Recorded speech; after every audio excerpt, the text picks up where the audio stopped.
I'm here at the launch of the Mobile Phone Museum in London, a collection of more than 2,000 unique mobile phones from history. And I'm here with the curator, Ben Wood. You're going to take me down a little trip on memory lane. I'd love to show you all 2,120 phones, but what we're going to do today is pick a few out. And we've got some collections that we've curated for the museum tonight.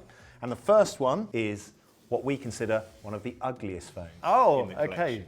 Wow, whoever designed this will be upset. Oh, not this. Now, I think I knew people at school who had this, and it looks very cool, but just totally impractical to text on. So this is the Nokia 7600. It was Nokia's first commercial 3G phone. And as you said, it was at the time when texting was very popular.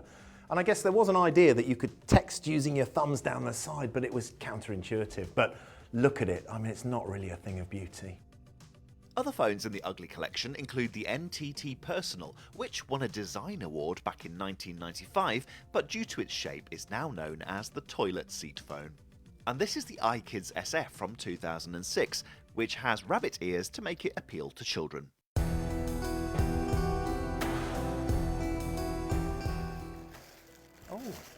Oh. Wait, is this from Tomorrow Never Dies? It is. Ah, I love this. And this must open up into, I remember this, you can drag your finger across and drive the car. Also, we have the fingerprint scanner here. So you may remember in the film that was done. There was a magical screwdriver that you could use to open a safe. Does it also do the recall 3 send? The pièce de résistance, which is very difficult to make in a model. Yeah, the taser. Other movie phones in the collection include the Nokia 8110 banana phone from The Matrix, Nokia's first slider phone. The version in the movie was spring-loaded, but the real one you had to open by hand. And this white Sony Ericsson is another Bond phone, this one owned by Vesper Lind in Casino Royale. I want to show you a phone which was the phone which the first mobile phone call in the UK was made on. This is the Vodafone VT1. A phone call was made on January the 1st, 1985. So the numbers are on here. Yep. And then you, hello. Just check out the weight. Oh wow, okay, so where do I put the apps? Oh, you might struggle with the apps on that one.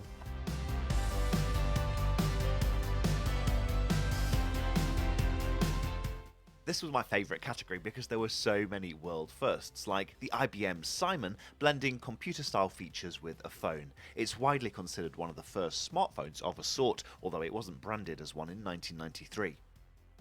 Sharp's J phone from the year 2000 is considered by the museum to be the first full camera phone.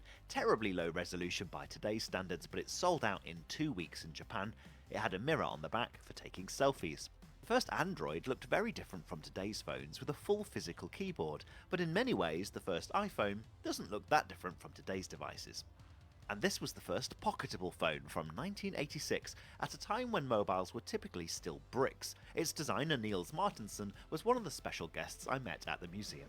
We had commissioned Stanford Research in America to forecast how many cellular telephones there would be in America year 2000. And they came back with the expensive report and said, we think that there may be as many as 30,000 in America by year 2000. And I think had they said 30 million, they would have been a little off the mark, even with that figure. We're going to go into the world of luxury. Oh, okay. This is the Exor phone. Now, the challenge I have for you is, you've got to open it. I'm guessing it's to do with these, like, are these buttons? They are. Yeah. Push in. Hey! So, And here it is. this is a £4,000 luxury phone with ruby crystals in here, sapphire crystal glass, beautifully polished titanium.